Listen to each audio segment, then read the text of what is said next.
Hi, welcome to view point.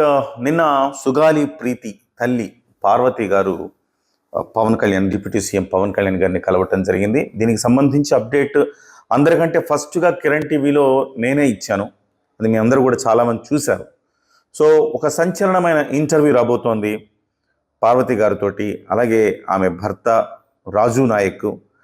ఆ రోజు అసలు ఏం జరిగింది? కన్నీటి పర్యంతమయ్యారు కిరణ్ టీవీ ఆఫీసులో. ఆ ఇంటర్వ్యూ మరి కాసేపట్లో కిరణ్ టీవీలో ప్రసారం కాబోతోంది. దయచేసి ప్రతి ఒక్కళ్ళు కూడా వీక్షించండి. సో నిజంగా నేను కూడా చాలా ఎమోషన్ అయిపోయాను. ఆమె ఏడుస్తుంటే, తన బిడ్డకు జరిగిన అన్యాయం గురించి ఆమె తలుచుకొని బాధపడుతుంటే నేను కూడా చాలా ఎమోషన్ అయిపోయాను. సో ఒక స్వతంత్ర భారతదేశంలో 75 ఏళ్ళు అయిన తర్వాత కూడా న్యాయం కోసం ఇంతలా పోరాడాలా అని నాకు అనిపించింది.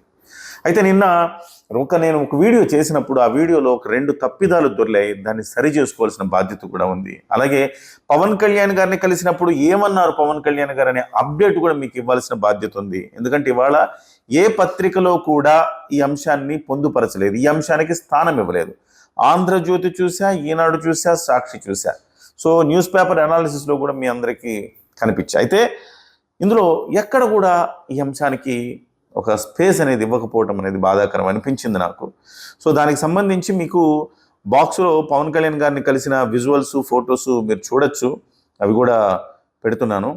తర్వాత ఆయన పవన్ కళ్యాణ్ గారిని ఈమె సుగాలి ప్రీతి తల్లి కలిసినప్పుడు కొన్ని విషయాలు వెల్లడించారు. యాక్చువల్ నేను పొరపడింది ఏంటంటే, సిబిఐకి ఇచ్చారు కదా, సిబిఐకి ఇచ్చినప్పుడు రాష్ట్ర ప్రభుత్వం ఏం చేయగలుగుతుంది అని నేను కూడా భావించాను. నిన్న వీడియోలో చెప్పాను.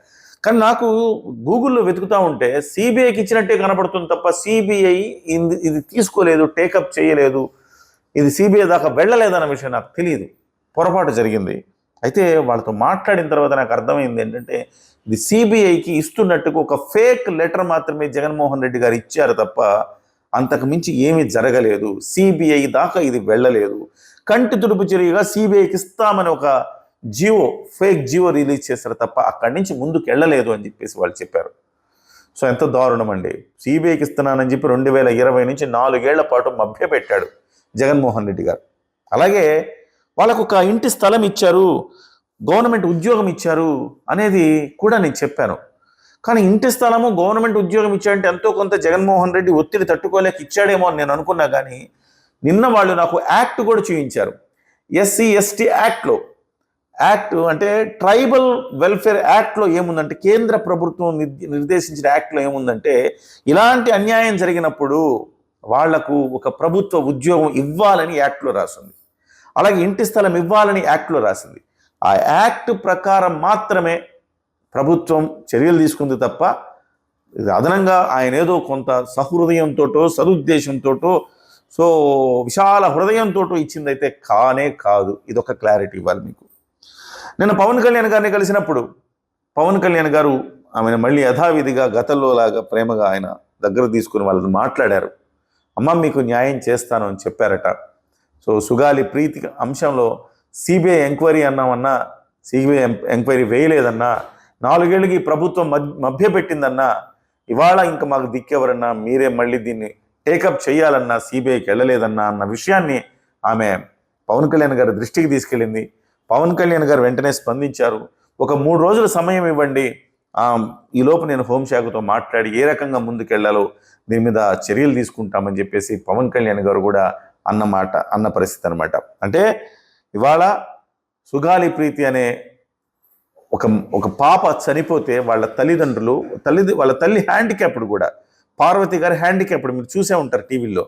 ఒక హ్యాండిక్యాప్డ్ తల్లి అంటే ట్రైబల్కి చెందిన ఒక కుటుంబం 7 ఏళ్ల పాటు పోరాడుతూనే ఉంది.